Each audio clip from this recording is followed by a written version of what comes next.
উফ, এইবার এমন একটা দাও মারবো না যে কৃষ্ণচন্দ্র কেঁদে কুল পাবে না। কিন্তু সেটা একমাত্র সফল হবে যদি কৃষ্ণনগরের মন্ত্রী আমাদের পাশে থাকে। আরে ও তো মোহর ছাড়া আর কিছুই চেনে না। ওকে খবর দিয়েছি এক্ষুনি এলো বলে।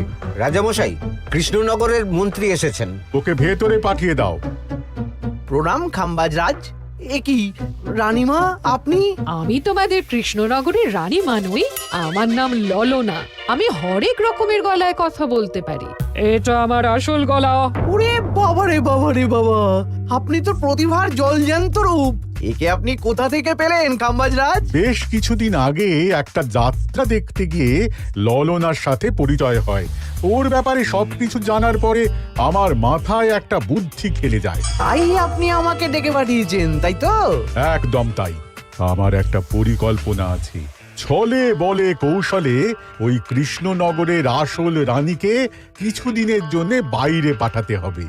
আর সেই সুযোগে সেসব দায়িত্ব আমার ওপরে ছেড়ে দিন। আমি নিজের দায়িত্ব নিয়ে ললনাকে কৃষ্ণনগরের রানীর সমস্ত আদব কায়দা শিখিয়ে দিয়েছি। এখন শুধু আমি বাকি ব্যাপার নিয়ন্ত্রণ করব। এখন মহারাজ বাৎসরিক হিসেব নিয়ে ব্যস্ত, তাই রানীমা চলে যাবেন আর তার বদলে ঢুকবে ললনা দেবী। তাহলে আর দেরি কেন? আজ রাতেই বেরিয়ে পড়ো। আর যদি আমার পরিকল্পনা অনুযায়ী এগোতে পারো তাহলে কিছুদিন পরে তুমি হয়ে উঠবে কৃষ্ণনগরের রাজা। আমার কত দিনের আশা। চলুন তাহলে। হ্যাঁ চলুন। রাজবাড়ির বাকি ব্যাপার যেতে যেতে বুঝিয়ে দেব। রানীমা কিভাবে কথা বলেন, কাকে কি বলে ডাকেন, রাজবাড়ির কোথায় কি আছে সব।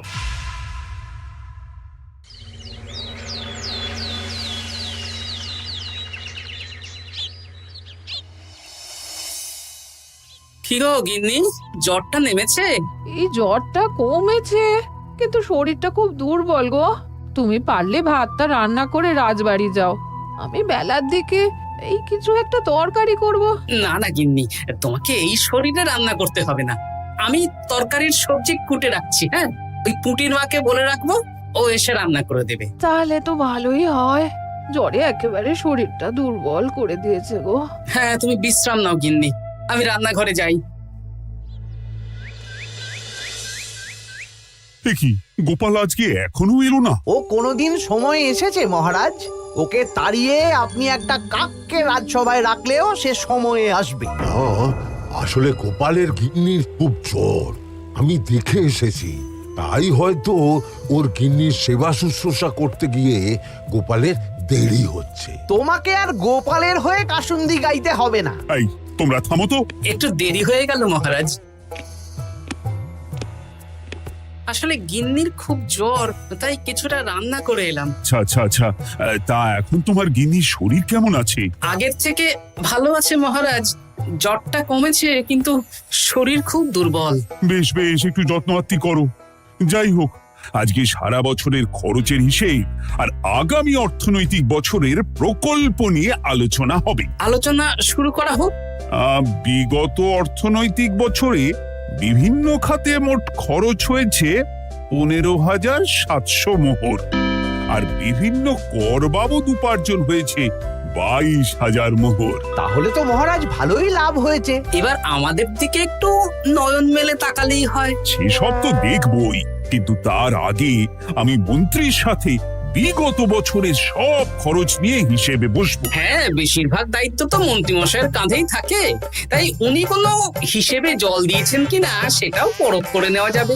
এত কাজের চাপ যাচ্ছে কদিন, শান্তিতে ঘুমোতেও পাচ্ছি না। মন্ত্রী, তুমি আজ বিকেলে রাজবাড়িতে চলে এসো। বিগত অর্থনৈতিক বছরের হিসেবগুলো একবার দুজনে বসে মিলিয়ে নেব। আচ্ছা মহারাজ, যা করার তাড়াতাড়ি করে নিতে হবে। এখন দেরি করলেই এই বছরের প্রকল্পগুলো শুরু করতে দেরি হয়ে যাবে।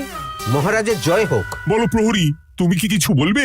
মহারাজ, একজন কালো চাদর মুড়ি দেওয়ার লোক এলেন আর আমার হাতে এই চিঠিটা ধরিয়ে দিয়ে চলে গেলেন। এই গরমে চাদর মুড়ি? অদ্ভুত লোকটা। কি রে বাবা? সর্বনাশ! কি হলো? তোমাদের রানীমার জ্যাঠামশাই খুব অসুস্থ, তাই পরিবারের সবার সাথে দেখা করতে চান। ও মা গো, আজ সভা এখানেই শেষ। এইবার শুরু হবে আসল খেলা।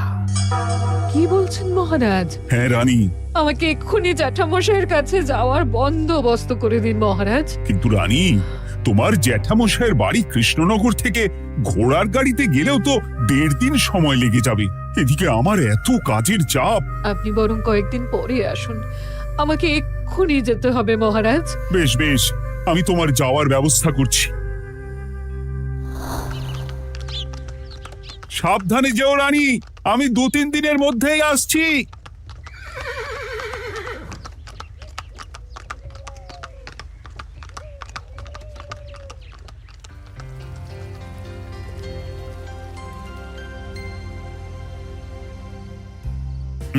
মন্ত্রী, বিগত অর্থনৈতিক বছরে আমাদের পাঠশালার উন্নতির জন্য কত খরচ করা হয়েছিল একটু দেখো তো।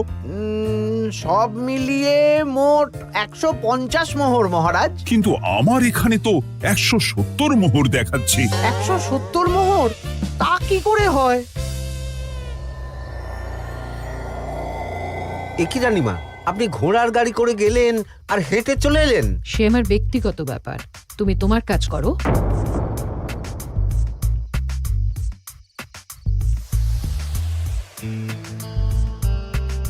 এ কি রানী, তুমি চলে এলে? আমার শরীরটা খুব একটা ভালো লাগছে না মহারাজ, পেটটা কামড়াচ্ছে, তাই সহিসকে বললাম ঘোড়ার গাড়ি নিয়ে জ্যাঠামশাইকে দেখে আসতে, আর আমি বাড়ি চলে এলাম। ও, সহিস এসে খবর দেবে, তারপর আমি আর আপনি দুজনে একসাথে যাব।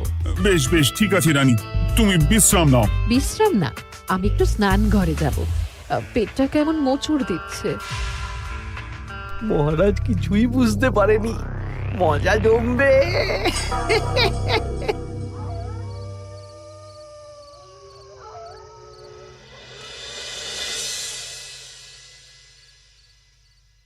এ কি রানী, তুমি তোমার সব গয়না গাটি বের করছো কেন? আমার আর এই পুরনো নকশার গয়না পছন্দ নয় মহারাজ, ভাবছি কালকে সকালবেলা এই গয়নাগুলো শ্যাকরাকে দিয়ে শহুরে নকশায় নতুন গয়না বানাবো। কিন্তু এগুলো তো তোমার সবই পছন্দের গয়না। কিন্তু মহারাজ, আমি ভেবে দেখলাম এই গয়নাগুলো সবই বড্ড ভারী গয়না, আমি শহুরে আধুনিক নকশার হালকা গয়না পরবো।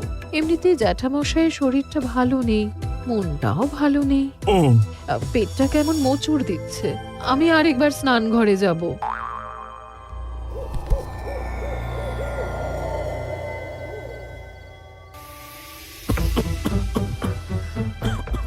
ওই তো মন্ত্রী মশাই এসেছে।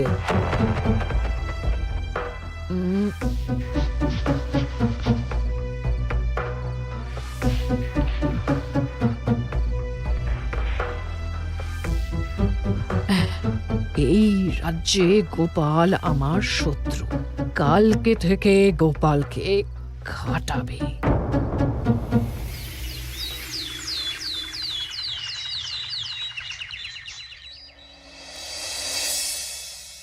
হায় হায় হায়, কি হলো রানী, কি হলো?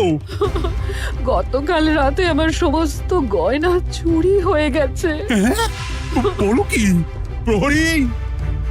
বলুন মহারাজ। গতকাল রাতে রানীর সব গয়না চুরি হয়ে গেছে। তুমি আরেকজনকে নিয়ে এক্ষুনি খোঁজ করা শুরু করো। যথাজ্ঞা মহারাজ।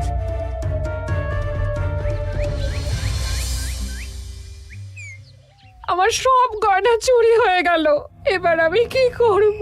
আরে রানী, তুমি কেঁদো না, সেই সকাল থেকে কেঁদেই চলেছো। আমি তো প্রহরীকে খোঁজ করতে পাঠিয়েছি। এই সব প্রহরী কর্মচারী কাউকে বিশ্বাস হয় না আমার, আজ থেকে সবাইকে ছুটি দিয়ে দেব। কি বলছো তুমি? সবাইকে ছুটি দিয়ে দিলে রাজবাড়ির কাজ কে করবে? কেন? আমাদের সবচেয়ে বিশ্বাসযোগ্য সভাসদ গোপাল আজ থেকে রাজবাড়ির সব কাজ গোপাল করবে। কি বলছো? আপনি কি বলতে চাইছেন? গোপাল বিশ্বাসযোগ্য না? হ্যাঁ, গোপাল আমার সবচেয়ে প্রিয়, ওর চেয়ে বিশ্বাসযোগ্য আর কেউ নেই। কিন্তু কোনো কিন্তু না, বলবেন আপনার আদেশ। এক্ষুনি গোপালকে ডেকে পাঠান। যেমন তোমার ইচ্ছে। গোপাল, গতকাল রাতে রানী সব গয়না চুরি হয়ে গেছে, তাও আবার ঘরের ভেতর থেকে। আমি চাই তোমার মতো বিশ্বাসযোগ্য লোকই রাজবাড়ির সমস্ত কাজ করুক। মানেটা ঠিক বুঝতে পারলাম না রানীমা। মানে আমি রাজবাড়ির বেশিরভাগ কর্মচারীকে ছুটি দিয়ে দিচ্ছি, তার বদলে রাজবাড়ির কাজ করবে তুমি। কিন্তু কোনো কিন্তু না। রাজসভার ভাড়ামো অনেক হয়েছে, এবার থেকে তোমার কাজ বাসন মাজা, ঘর মোছা, কাপড় কাচা, পুরো রাজবাড়ি ঝাঁট দিয়ে পরিষ্কার করা। এই সেরেছি। যাও, রান্নাঘর থেকে বাসন নিয়ে পুকুর পাড়ে গিয়ে বাসন মাজবে। এ কি গোপাল, রাজসভা থেকে সোজা পুকুর পাড়ে? এ কি হয়েছে নাকি? খুব হাসি পাচ্ছে না? হাসি তো পাবেই, নতুন রানীমা আসার পরে তোমার এই হাল করে ছেড়ে দিল। নতুন রানীমা? না, আসলে ঘটা বলতে চাইছে রানীমা তোমাকে নতুন চাকরি দিয়ে এই হাল করলো। ও যা হয়েছে ভালো হয়েছে, আমার পেছনে না লেগে নিজের কাজ করুন যান। কোথায় কি বলতে হয় জানিস না নাকি? অভ্যেস নেই তো, তাই মুখ ফসকে বেরিয়ে গেছে।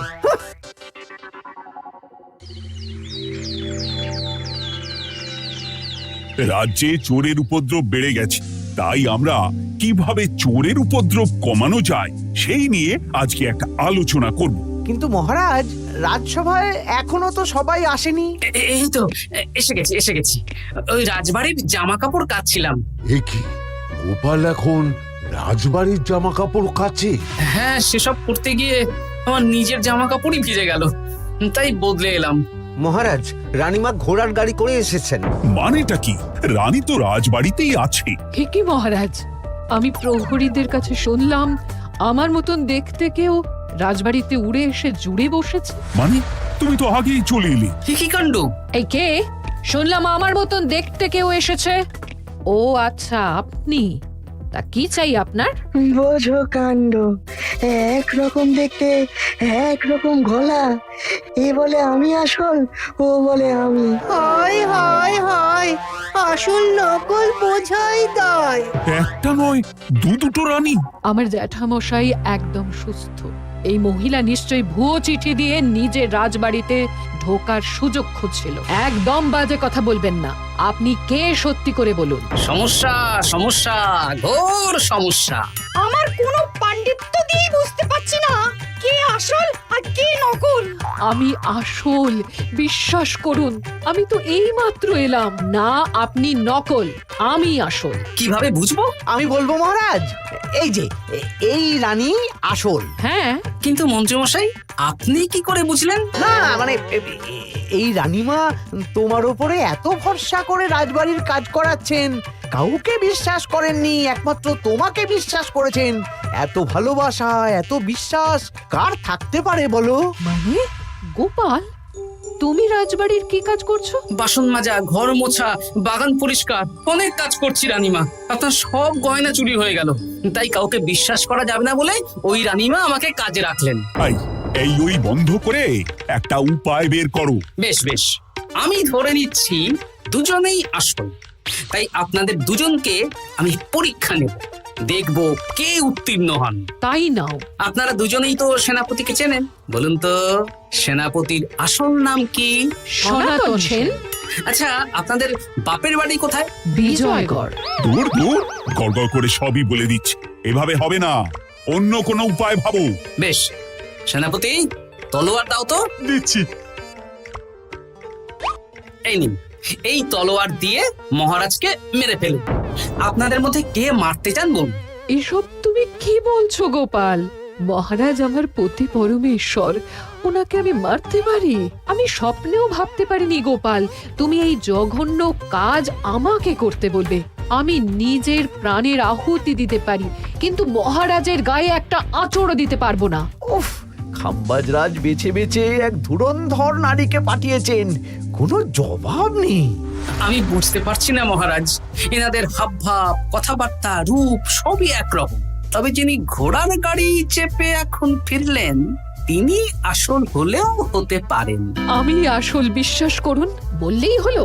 আসল হলে প্রমাণ করুন। বেশ, আজকে আর মাথায় কিছু আসছে না। আমি কাল আসবো। ততক্ষণ আপনারা দুজনে রাজবাড়ির দুটো ঘরে থাকুন। কি ছকমারিতে পড়লাম রে বাবা।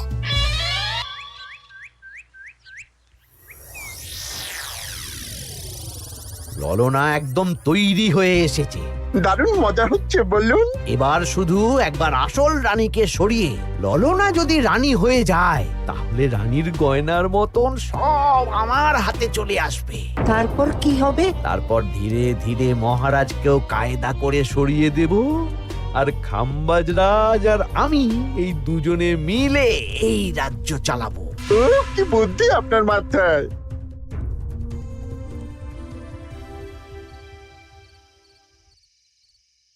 বলছি শোনো না, আমার শাড়িটা একটু ছিঁড়ে গেছে গো।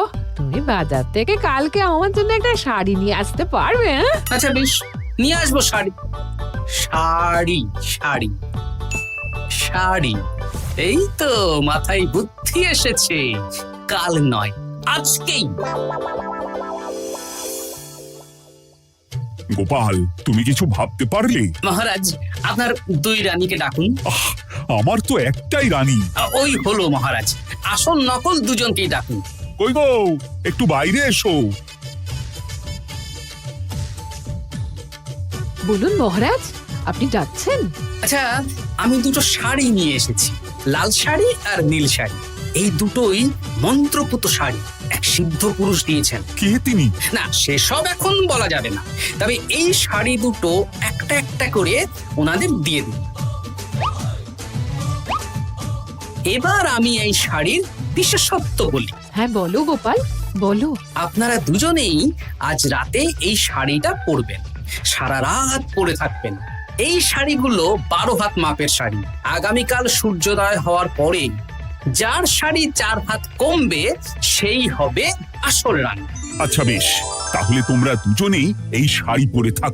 কাল সকাল সকাল রাজসভা বসবে, তখন তোমাদের শাড়ি গোপালের কাছে জমা দিও। আচ্ছা। আমি যে নকল সেটা বুঝতে দেওয়া যাবে না। কি করে এই শাড়িটা 4 হাত কেটে ফেলে ওই তো ফল কাটার ছড়ি কেটে ফেলো। কালকে আবার মজা হবে।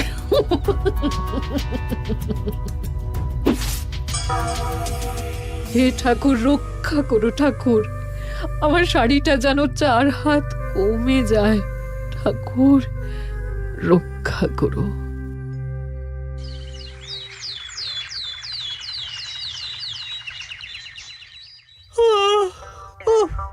এত সকাল সকাল রাজসভা, দূর, ভালো করে ঘুমটাও হলো না। আমি তো ঘুমোইনি, চিন্তায় ঘুমই আসেনি। কই গো, তোমরা এসো। এই নিন আমার শাড়ি, এবার মেপে দেখুন, এটা 4 হাত কমে গেছে। এই দেখুন মহারাজ, বিশ্বাস করুন আমি আসল, কিন্তু এই শাড়িটা সারা রাত পরে থাকা সত্ত্বেও 4 হাত তো দূর, 4 আঙুলও কমেনি। লাল শাড়িটাই ছোট মনে হচ্ছে। তাহলে তুমি আসল? উফ, বাবা, বাঁচা গেল। আয়, কে আছো? এই নকল রানীকে কারাগারে বন্দি করো। দাঁড়ান মহারাজ, বন্দি করতে হলে যার শাড়ি 4 হাত কমে গেছে তাকে বন্দি করুন। কেন? আমার শাড়ি তো 4 হাত কমে গেছে। শর্ত অনুযায়ী যে আসল তার শাড়ি তো 4 হাত কমবে না, আপনি ধরা পড়ে গেছেন নতুন রানীমা। এগুলো কোনো মন্ত্রপুত শাড়ি নয়, এগুলো আমার পরিকল্পনার প্যাচ। আপনি নিশ্চয়ই নিজেকে আসল প্রমাণ করার জন্য শাড়িটা কেটেছেন। না মানে, না না না, তাহলে কমলো কি করে? না মানে হয়ে গেল। সত্যি গোপাল, তোমার বুদ্ধির জবাব নেই। গোপাল, তুমি আমাকে বাঁচালে। এই যে নতুন রানীমা, চুপ করে কেন? ওকে আমি কারাগারে গিয়ে বেত মারছি, তাহলেই সব বলবে। বল, কে তুই বল। আসলে মানে আমার নাম ললনা, আমি যাত্রাপালা করি, অনেক রকম গলায় কথা বলতে পারি। কদিন আগে খাম্বাজ রাজ আর এই মন্ত্রী মশাই